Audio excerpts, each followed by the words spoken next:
Hi guys, you're welcome back to my YouTube channel. Today you won't be seeing my face, but you'll be seeing my friend. Her name is Modupe Ojo. She recently won the Commonwealth Shared Scholarship, and in this video she'll be telling you everything you need to know about the scholarship. Hi guys, I'm recording this video from Lekki in Lagos, Nigeria. But when you'll be watching this video, I'll be in the UK for my Masters in African International Development at the University of Edinburgh on a fully funded scholarship. And that's exactly why I'm making this video, because I know that there are people like me out there who are interested in furthering their studies but stuck by a choke. For those that are not Nigerians, that means you want to further your studies but you don't have the financial resources for it, and that's where the Commonwealth Shared Scholarship comes in. So in this video, I'm going to be doing a lot of things. I'm going to be talking about the Commonwealth Shared Scholarship. I'm going to be talking about the benefits, how it's different from the Commonwealth Master Scholarship, which a lot of people tend to take one for the other. Those who can apply, schools you can apply to, and basically general information about the scholarship. For those that if you're probably looking for information about how to write your essays, this video may not be for you. You find things helpful in this video, right? But I'm not going to go into the details about writing the essays. Rather, Iyoluwa is going to put some links in the comments, in the description box, and those are links to Victor Agboga's videos. I'll be doing you a disservice if I start talking all over again, when I can just direct you to those resources. It has like 2 videos of over 40 minutes each that talks about all you need to know about writing these essays. It literally holds your hands through the whole process, so I wouldn't be doing that in this video. I think I'm talking too much. Let me go back and talk about the Commonwealth Shared Scholarship. So the Commonwealth Shared Master Scholarship. Wait, did I introduce myself? My name is Modupe, in case I did not introduce myself. Okay, so the Commonwealth Shared Master Scholarship is often confused with the Commonwealth Master Scholarship, but they are 2 different things. There are 2 different scholarship schemes. It's funded by the Foreign Commonwealth Development Office, right? That's the same body that funds the Shevlin Scholarship, but it's under different schemes. It's the same way Shevlin is different, that Commonwealth Shared Scholarship is different from Commonwealth Master Scholarship. Now, I'll talk about the major differences between these 2 scholarships and why I think more people should apply for Commonwealth Shared, especially if you are running a master's program. For PhD, you have to go through the Commonwealth PhD, and that's like a bit similar to the process for the Master Scholarship. Now, the Commonwealth Master Scholarship, the major difference between the Commonwealth Master Scholarship and Commonwealth Shared Scholarship is that they have different nominating bodies. For Commonwealth Master Scholarship, right, the nominating body is usually the Federal Scholarship. For Nigeria, sorry, I don't really know about other countries, but for Nigeria, the major nominating body is the Federal Scholarship Board. There are other nominating bodies that Nigerians can apply to, but that's like the primary nominating body, Federal Scholarship Board. So the way it works, to the best of my understanding, for the Commonwealth Master Scholarship, you still have to write essays. You have to write 11 essays. Let me start putting it out there so that you mentally prepare yourself. You will write. But yeah, you have to write 11 essays, the same 11 essays you're supposed to write. But unlike the Commonwealth Shared Scholarship that your school nominates you, you have to be nominated by the Federal Scholarship Board. And for them to nominate you, there's a different procedure. I'm sure that for Nigeria, everybody has to travel to Abuja for interview. So I think that's a very complicated thing, very stressful, when you can just apply for the Commonwealth Shared, which is the good news I've come to tell you in this video. So also for that one, also for the Commonwealth Master Scholarship, you can apply to any school of your choice, any institution of your choice, and for any course. But for Commonwealth Shared Scholarship, there's a list of schools and list of courses, and I'll get into that for this video. I think those are like the major differences between it. So in case you've been confused about the differences between Commonwealth Shared and Commonwealth Masters, that's the difference. They are both Master Scholarship, but one, the nominating body is your school. Your school has to nominate you. Why for Masters, it's usually the Federal Scholarship Board for Nigerians. So now let's talk about the good news of the Commonwealth Shared Scholarship. Like I mentioned earlier, it's a fully funded, but let me leave that part out. It's a fully funded scholarship for you to further your studies in the UK. Let me just read out the, just give me a few minutes. I want to read out the, should I say the purpose now? Okay, so the Commonwealth Shared Scholarships enable talented, I know you are talented, please don't let all this big English confuse you, talented and motivated individuals to gain the knowledge and skills required for sustainable development, and are aimed at those who could not otherwise afford to study in the UK. I don't want to say this all of us, but if you're in Nigeria, no offense, especially because UK schools, they will give you admission and give you £2,000 scholarship, and you'll be looking for £20,000. Where are you supposed to find that? So basically, the scholarship is for those who don't have money, but that's not like the major thing. Everybody does not have money, but that's not the major thing. It's for those from least developed and lower middle income Commonwealth countries. So there are over 23 countries that are eligible. So it's not just Nigeria. Sorry that I keep saying Nigeria. I'm saying that because I'm Nigerian. There are like 22 more countries that you can apply. So just the link to this what's it called, to the overview is going to be in the description box, so you can just, you know, play around and check to see if you are eligible for it. Just okay. So now, recall when I mentioned that unlike Commonwealth Master Scholarship, the Commonwealth Shared Scholarship is for specific institutions and for specific courses. So the way the Commonwealth Shared Scholarship works, right? The scholarship is offered under 6 major development themes, because the major idea is for those that are interested in development. Not necessarily international development, because I mentioned I was going for international development, but you soon realize that it's not just international development. It's just basically anything that has to do with development. So they have 6 major themes, and for this year, that is 2023, there are 53 participating universities and over 222 courses, I think. Yes, I think over 222 courses that you can apply for. But those courses are under 6 major development themes: science and technology for development, strengthening health systems and capacity, promoting global prosperity, strengthening global peace, security and governance, strengthening resilience and response to crisis, access, inclusion and opportunity. So basically, if it doesn't sound like what you're doing, don't be discouraged. The importance of these themes is just like, how would I explain? It's like a framework. So by the time you start checking the institutions, you realize that almost all those all the schools, at least, okay, for each of the course you're checking, it falls under one of those themes. And at the point of writing your essays, you will need to talk about what theme you're applying under. I don't know if that makes sense. Please, if anything I'm saying, if you have questions, just drop it in the comment section. I'll definitely find time. No, I will not find time. I'll make out time to respond to the questions. So now, those 6 development themes are like the anchor for all the courses that are being offered. So now let me give you an example. Under the section for how to apply, you're going to see the full list of approved courses.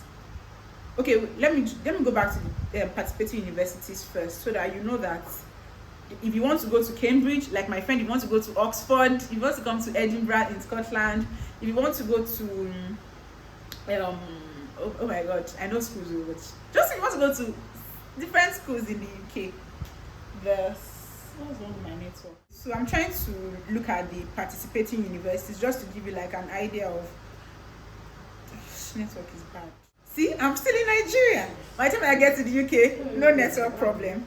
Okay, so now I'm on the list that has the university details. So Aston University, Bournemouth University, Coventry, Canfield, Durham, just ignore my pronunciation, Imperial College, King's College, London School of Economics and Political Science. You know, the list goes on and on. Like I said, there's Cambridge, there's Oxford, there's University College London, there's Bristol. So those schools are the participating universities. So those universities, right, there's a list of approved courses. Now it's important that you pay attention to this I'm about to say. Okay, so let me use myself as an example. I'm going to the University of Edinburgh for my Masters in African International Development, and at the point of getting the scholarship, I now discovered that, oh, there's this particular course in Edinburgh, that same university, let's say law, because I have my first degree in law.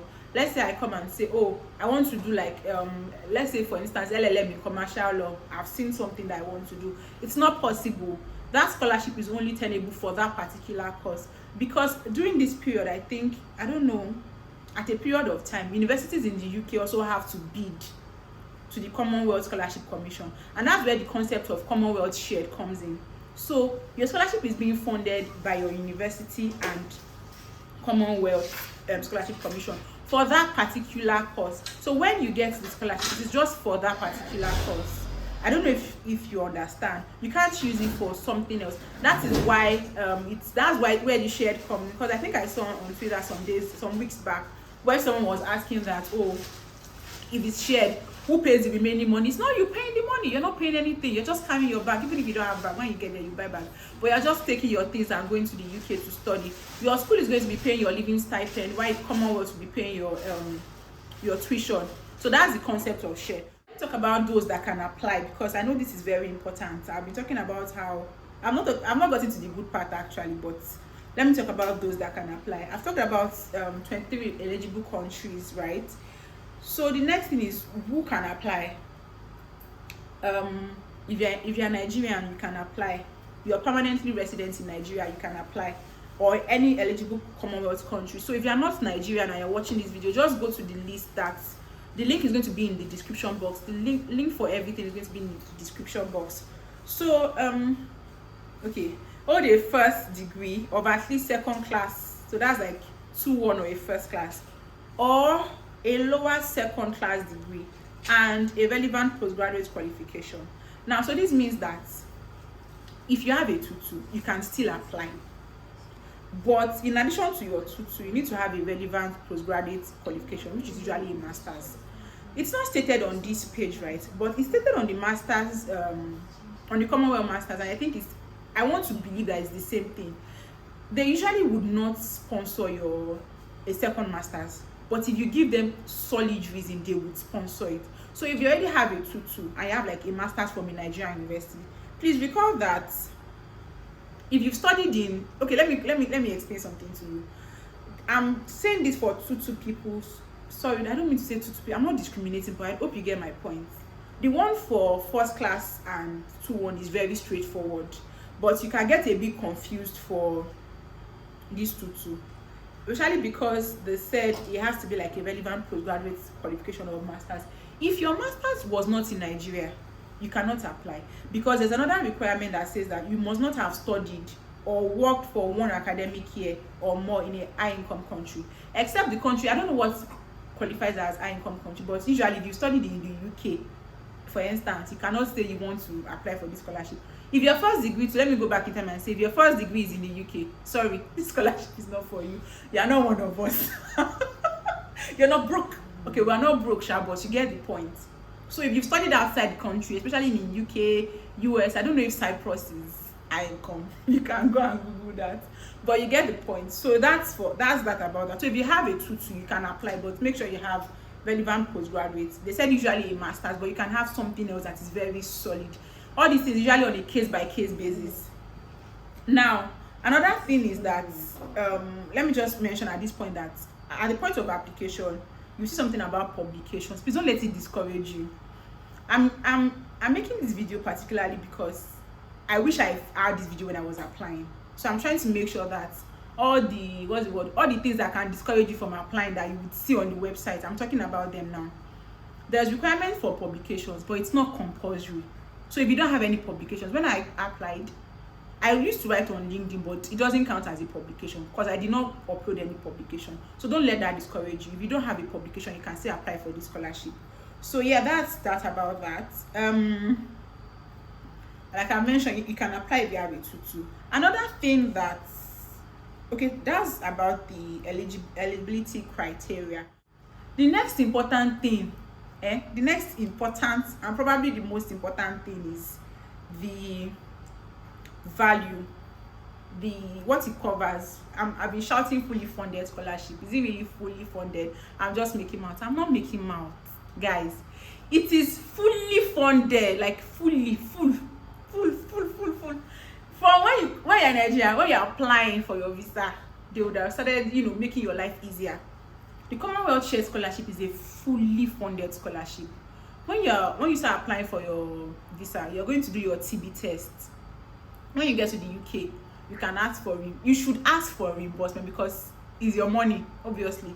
So it covers your ticket from Nigeria to the UK, or from your home country. I'm so sorry I keep saying Nigeria, but from your home country to the UK, and return at the end of the award. Are you scared? Because I said you have to return at the end of your award. Don't worry, I'm going to explain that to you. You have to return at the end of your award, but you may not return, and I will explain to you. So yes, the approved airfare, your ticket from Nigeria, from your home country to the UK and back, your tuition fees. So if they are giving you £2,000 scholarship, it's not your business. Commonwealth is going to pay everything for you. Your stipend, as at today, it's still reflecting as 1,133 on the website. And even my offer letter, my award letter I got was reflecting 1,133. But those that got after me, after they've adjusted for inflation and all, it's now 1,236. So they pay attention to like realities, like there's not inflation. So this year I'm getting 1,236. I'm a big girl. Please don't ask me for money if you know me. Don't come to my DM.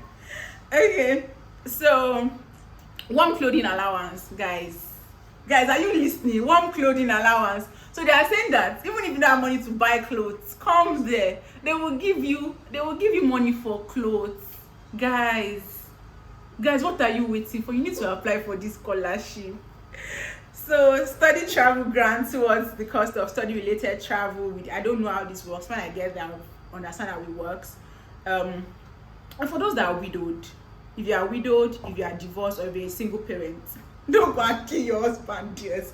Don't go and kill your wives, please. But if you're a widowed, divorced, or a single parent, they give your first child £485 per month. They give you a child allowance of £485 per month for your first child, £120 per month for your second and third child under the age of 16, if you are accompanied by your children and they are living with you. So at least that's something. If you have a child, you're a single mother, you're a single father, you're widowed, you're divorced, and your child is under 16, because they understand that you may not be able to work, so they give you something to take care of your children.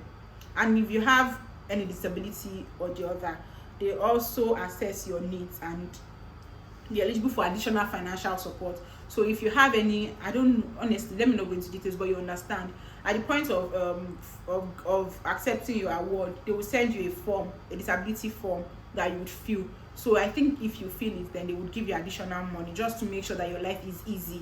They want you to study, but they want you to do it in a very conducive environment. You don't have to bother about money and all that. See, this is one of the best scholarships you can apply for in 2023-2024. So if you are making a list of scholarships to apply for, and this is not up on your list for the UK, I don't know what you're doing. Don't know. Yeah, so we're done with that. I've spoken about the themes. So let me just, like I mentioned earlier, I wouldn't be going into details about writing the essays, and I'm doing it for a purpose. When I was going to write my essays, I wasn't confused, but I had resources that really helped me. And I applied for the Chevening scholarship and they bounced me. They said I'm not good enough. Yeah, and that essay, you know the number of people that read it and reviewed it for me. It's a long list of people. They did their work, but I'm just trying to tell you that it's not by 1 million people reviewing your essays for you. And that's exactly what I'm going to keep. I've mentioned it, I'm going to mention it again. The link in the description box to Victor Agboga's video for writing the essays, there are 2 different videos of over 40 minutes each. Believe me, by the time you're watching those videos, you would have become an expert at writing Commonwealth Shared Scholarship essays, because you are going to write 11 essays. Don't be worried, it's not a lot. Okay, it's a lot, but it's not a lot. So like I said, the videos are very comprehensive. The 2 videos are very comprehensive, and personally, I don't think you should check any other videos online when you want to write your essays. Just, open the videos and just keep following each of it, because it goes line by line, like question by question, on how you should write the you should answer the questions. But I'm going to give a few tips, right? But not how to write. Okay, how to write the essay, but like just a few tips. The first thing I would like to say is that because I mentioned that there are 6 different themes, right? I would like to suggest or recommend that you pick just one theme. That's like my recommendation, and I'll tell you why. So you're going to write 11 different essays, and that's a lot. It's not, like I said, it's not plenty, but it's plenty. Let me not lie, it's plenty. It's a lot of work to do. And if you write 11 essays for, let's say, let me use 2 themes for instance. Let me use promoting global prosperity and access, inclusion and opportunity. They're a bit similar, right? But okay, let me use the ones that are very different. Let's say you want to apply to a school like let me check the schools now so that I would explain what I'm saying to you. On the list of approved courses, right, you would see that they also come under 6 different themes. So let's say for instance you like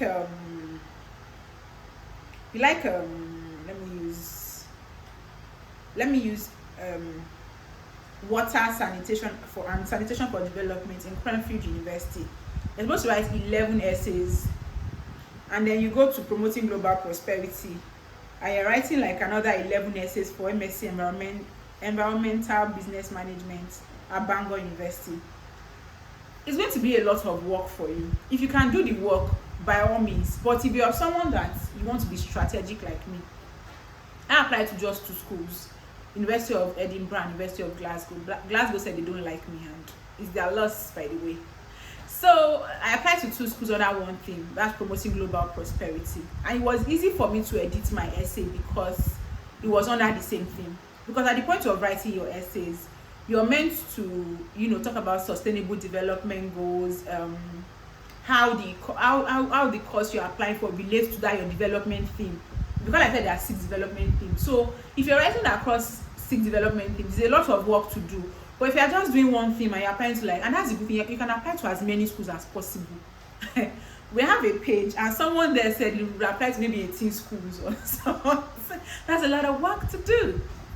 So I don't know if it's 18 schools under one theme or no, but you can apply to as many as 7 schools. There's a girl I saw a video when I was preparing for this that applied to 7 schools and got nominated for 2, because it increases your chances, right? So it's best for you to apply on that one thing. But if you have the time and you can do the work, why not? Be happy, do plenty.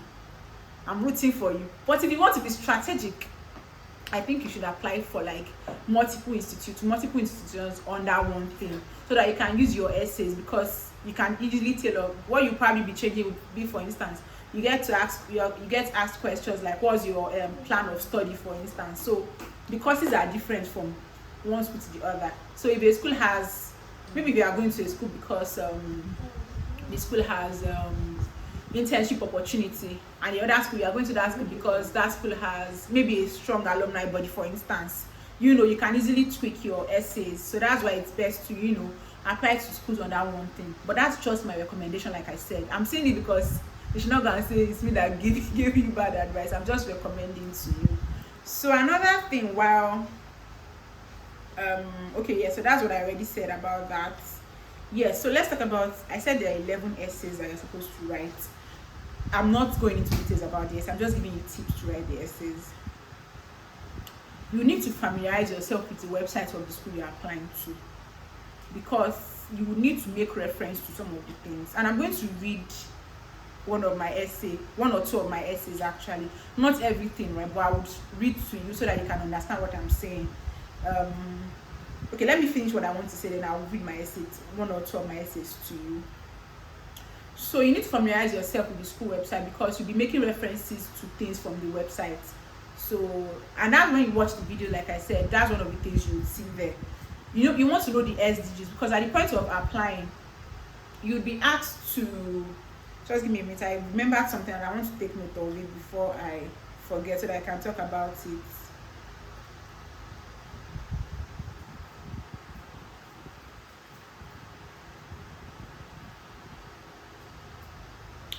Okay, so you want to familiarize yourself with the SDGs. Why? Because when you are filling your form, you'll be asked to talk about, you're supposed to rank three, I think three SDGs like that your course mostly relates to. Now let me check my essay. So like I said, I'm going to be checking my application for my for Edinburgh's MSc in African National Development, and they asked me for three sustainable development goals. I'm interested in infrastructure development. That's like my medium, my long term plan is to become like an infrastructure development expert, specifically PPP, public-private partnership. So my first sustainable development goal is SDG 9, industry, innovation and infrastructure, because for obvious reasons, infrastructure is there.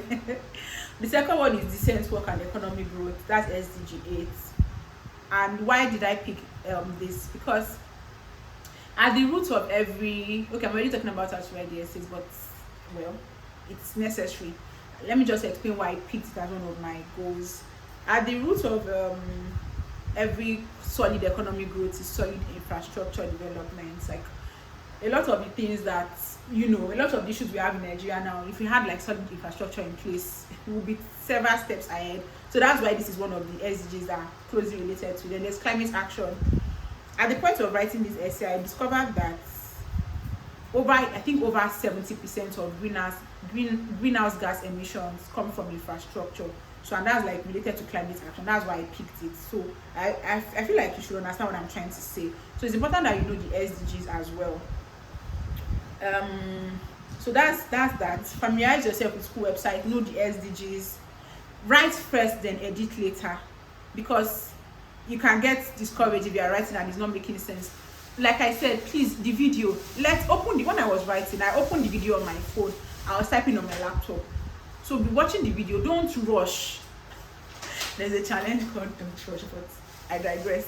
Don't rush, you understand? What's the word? Take your time, write it first, then edit later. You can give people to edit for you. I'm just trying to tell you how good these videos will be for you, so that you don't have to like start looking for somebody to write your essays for you. You can do it. I believe in you. You can do it. You don't. Those that have written, they don't have 2 ends. Okay, maybe I have 2 ends, but you get the point. So write first, then you can edit later. You understand? And you need to. Okay, these two tips are similar. You need to pick an anchor for your story, and you tell a coherent story. Because I said that the crux of my own story was infrastructure development. I'm passionate about infrastructure development. So everything I wrote at every point had to do with infrastructure development. I linked it. You have to follow. You have to. By the time I read my essays, you understand what I'm saying. So you need to tell a coherent story. You can't start saying that you're interested in, let's say you're interested in public health because during COVID something happened, and then all of a sudden you're talking about how women are underrepresented. It doesn't follow. If you want to talk about women, if you want to fight for women's rights, there's something on gender, focus on it. Don't start saying balabala story. It will just mess up the entire thing. You understand? Balabala, for those that don't understand, it's rubbish story. Okay, so, and you also need to support your essays with facts and stories. That's one of the things you will get to see on Victor's page that talks about writing these essays. So let me just read one or two of my essays, and before I go on. So let me see which one makes sense now. So I'll talk about one where I used facts, right, to support my story, and I'll talk about one where I used a story to support my story. So the first one is development impacts part 1. Let me read the question and I'll read what I wrote for you. Maybe not everything, because I can't explain why, but I cannot read everything I wrote. Okay, so to complete the application form, you're meant to provide a development impact statement in 4 parts. In the first part, explain how your proposed scholarship relates to development issues at the global, national, and local level, and development issues connected to your chosen CSC development theme and the wider sector. Recall I said you need to know your development theme because you'll be writing essays based on it. So let me read my essay that I wrote based on it, based on global, and you will see how I linked it to global, national, and local level. So for Nigeria and other developing countries, building resilient infrastructure in line with SDG 9 could be a proverbial knight in shining armor. Resilient infrastructure holds several potential for development, from fostering economic growth to reducing poverty to hitting net zero emission targets. Recall that when I was talking about SDGs that that I'm passionate about, I mentioned 3 things: industry, innovation, and infrastructure, decent work and economic growth, climate action. I've referred to those things in this particular part, and I've also done this is the part about development issues. However, according to the 2019 Global Competitiveness Index of the World Economic Forum, which ranks Nigeria as 116 of 141 countries, one of the most problematic factors for doing business in Nigeria is the inadequate infrastructure supply.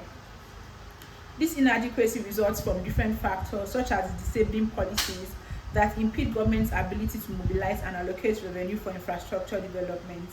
These policies generally make it difficult to tap into the innovative ways of raising the much needed finance for infrastructure development.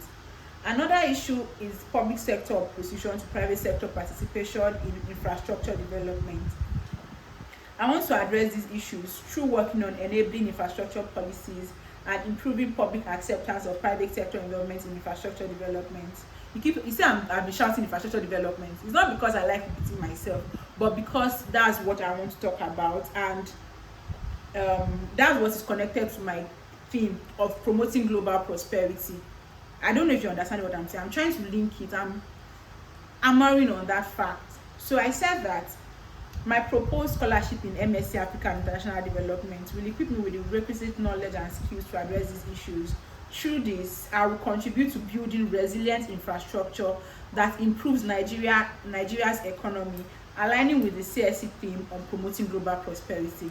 So I refer to my theme that I picked, which is global prosperity. But I don't know if you understand what I'm trying to say now. So you can replay this video to see how to see where my head was when I was writing. So yeah, and I wrote that essay based on the guidelines I got from the video I referred to you that is in the comment section. So that's how I used facts. So another thing that people have issues with at the point of applying is voluntary activities. If you've not done a lot of things, don't be discouraged. See, if you watched Iyoluwa's videos on this page, and now that I'm saying it again, it's important that you know how to package. You are not lying. You are just telling a convincing story. Please don't lie. They won't find out, but please don't lie. You're a child of God. Even if you're not a child of God, it's not good to lie. Don't tell lies. Please, don't tell lies. But you need to package. Learn how to package yourself. The same way you package, you're going to package on the paper. Because remember I said that all you have, I don't know about sharing and other essays, all you have for your Commonwealth Shared are your essays. There's no interview. They are not seeing. So you want to package that when they already like, this girl, this boy should come to our school. You're not lying. Don't lie. I'm saying it now because people can come and say, I say package. Don't lie. Don't live a fake life on paper. You want to package your essay. How are you packaging? Okay, let me give you an instance. I was trying to explain to someone. There's a course on fashion management, and this is to show you that it doesn't even matter what you're doing. This is open for everybody. There's a course on fashion management. If they've asked you what you've done, maybe voluntarily, for instance, let's say maybe in December of a year you gave clothes to the motherless babies home, or maybe children on the street. That's something you've done. That's a voluntary thing you've done. Do you understand? You don't have to lie. One of the things I used for my own voluntary experience was I write on LinkedIn, right? And that's what I used. I have other things I've done, but nothing really grand. I've not donated blood before. It doesn't have to be anything grand. It doesn't have to be like you've worked with big organizations. Just need to tell a story. You understand? You need to tell that story to show that this thing you did it voluntarily. And it doesn't even necessarily have to be directly linked to what you're doing, what your course would be. Although it's best if it is, but it doesn't have to be directly linked to it. And you can use things from your university days. You can apply, for instance, you can apply straight out of university. Unlike, I think for Chevening scholarship, I'm trying to do this because a lot of people don't know about this scholarship. So I'm trying to like draw similarities and differences, so you know why you should also consider this. I don't know why people don't consider the scholarship, sha. Maybe because a lot of people don't know about it. I'm going to tell you something that will make you consider before the end of this video. You will thank me for it. You can ask for my account details in the comment section. Okay, I've lost my line of thoughts because I talk too much. For Chevening, you need to have, I think, 2000 what? Yes. You need to have 2 years. You don't need it though. You don't need it. You can, if you are serving now, you can start packaging your application. You don't need 2 years of work experience to apply. You understand? So you need to be able to tell a convincing story, package yourself well. So for leadership, you don't have to be the one that formed a thing. Just tell a story of how how you rose up to that task. Maybe nothing comes to my mind now because I had leadership things to use for my own, but it doesn't necessarily have to be like you were a leader. You understand? Tell a convincing story. Yeah. So I think that I've covered most of the things I want to talk about. Another thing I will talk about is the multiple applications. That's a frequently asked question. Do you have to write multiple applications? I've been shouting it, but in case you did not hear or you heard and you were not paying attention to it, yes. If you are applying to if you are going to pick 6 schools, you are going to write 6 different sets of 11 essays. That's 66 essays. And that's why I'm saying that it is best for you to do one thing, so that you're writing 66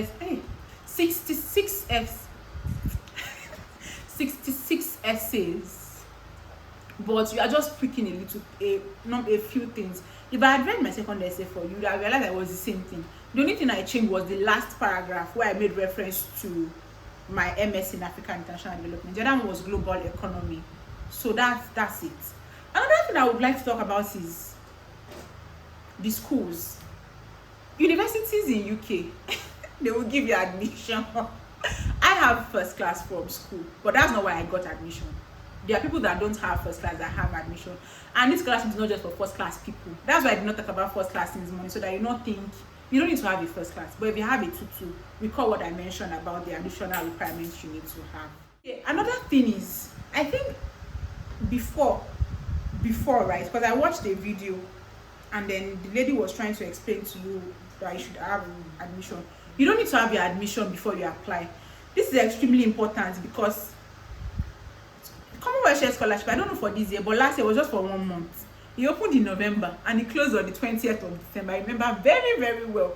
So just for a month. So there's a very high probability that you've not even gotten back from your school. You've not gotten like your admission. Just know that those are the schools you will apply for. So if at this point you're already making a list of schools to apply for, please look at the list. I think the list would open in November. At the point of applying for Commonwealth Shared Scholarship, you don't necessarily need to have applied to the school at all. Do you understand? You can, because let me explain what I'm trying to say.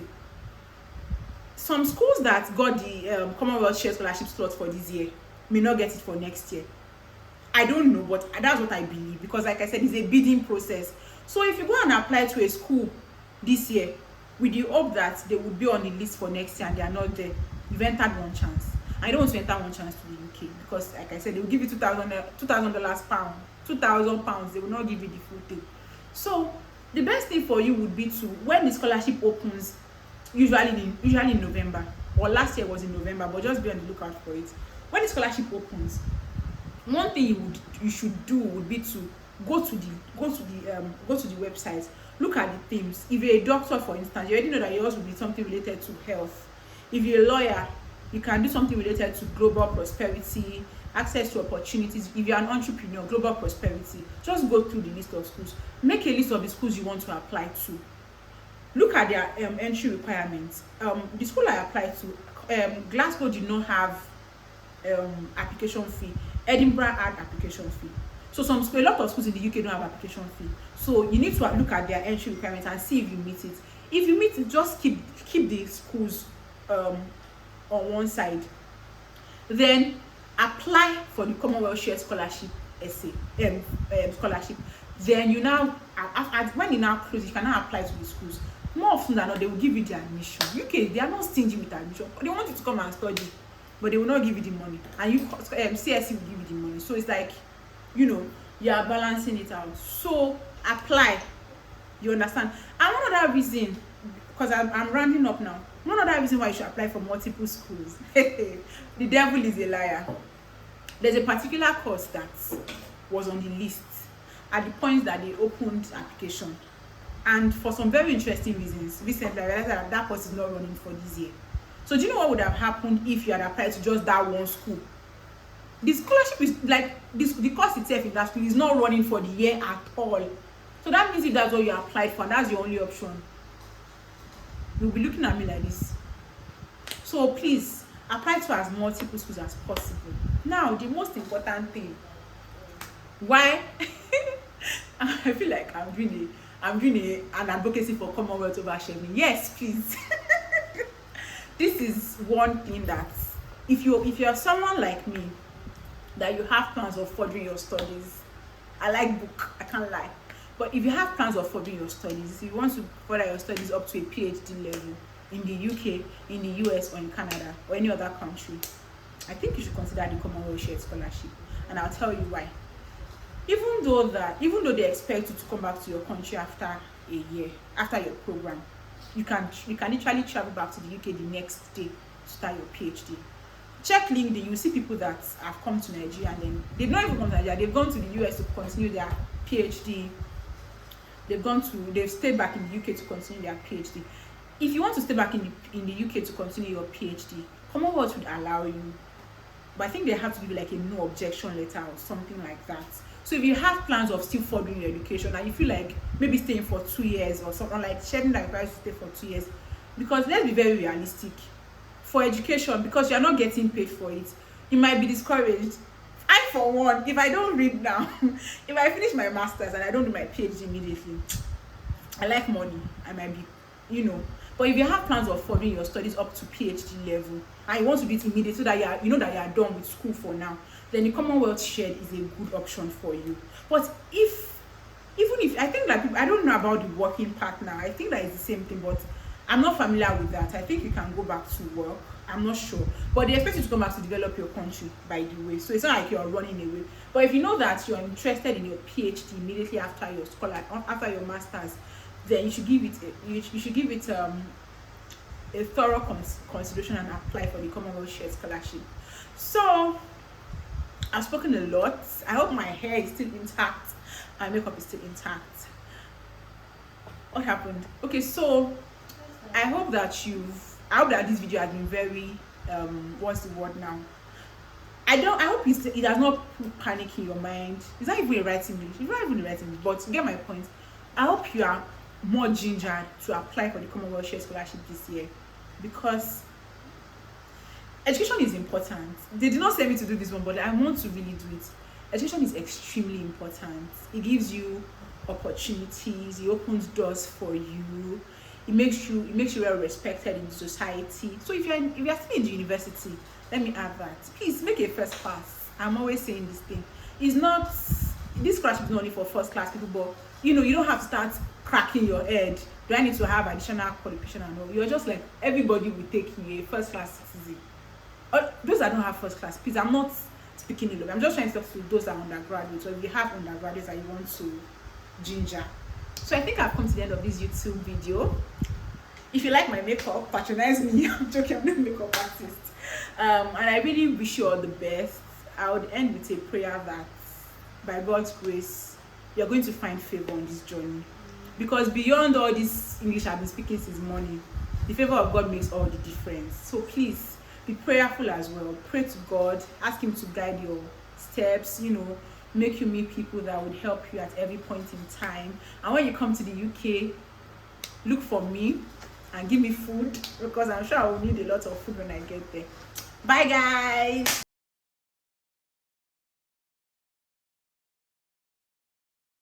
Hi guys. Okay, so I'm recording this video from Lekki. Actually, I'm in Agungi, but my friends are still Lekki. It's called this part out. 11 essays. Let me start putting it out there so that you mentally prepare yourself. You will write, and I aimed at those who could not otherwise afford to study in the UK. I don't want to say this all of us, but they're in Nigeria. No offense, it's bad. You're embarrassing me. See, I'm still in Nigeria. By the time I get to the UK, no network problem. This year, I'm getting 1,236. I'm a big girl. Please, don't ask me for money if you know me. Don't come to my DM. Okay. If your first degree, so let me go back in time and say, if your first degree is in the UK, sorry, this scholarship is not for you. You are not one of us. You're not. Guys, are you listening? Warm clothing allowance. So they are saying that even if you don't have money to buy clothes, come there. They will give you money for clothes. Guys, what are you waiting for? You need to apply for this scholarship. Like, okay, I applied for the Chevening scholarship and they bounced me. They said I'm not good enough. This is one of the best scholarships you can apply for in 2023-2024. So if you are making a list of scholarships to apply for, and this is not up on your list for the UK, I don't know what you're doing. Don't know. Believe in you. You can do it. You don't. Those that have written, they don't have 2 heads. Okay, maybe I have 2 heads, but point, don't lie. They won't find out, but please don't lie. You're a child of God. Even if you're not a child of God, it's not good to lie. Don't tell lies. Please, don't tell lies. Interview. They are not seeing. So you want to package that when they already like, this girl, this boy should come to our school. You're not lying. Don't lie. I'm saying it now because people can come and say, I say package. Don't lie. Don't live a fake life on paper. I feel like I'm doing an advocacy for Commonwealth over shaming. Yes, please. I've been doing like this with my hair. People would think, "Show me your bone straight." I mean, money bone straight. Don't worry, yeah, me.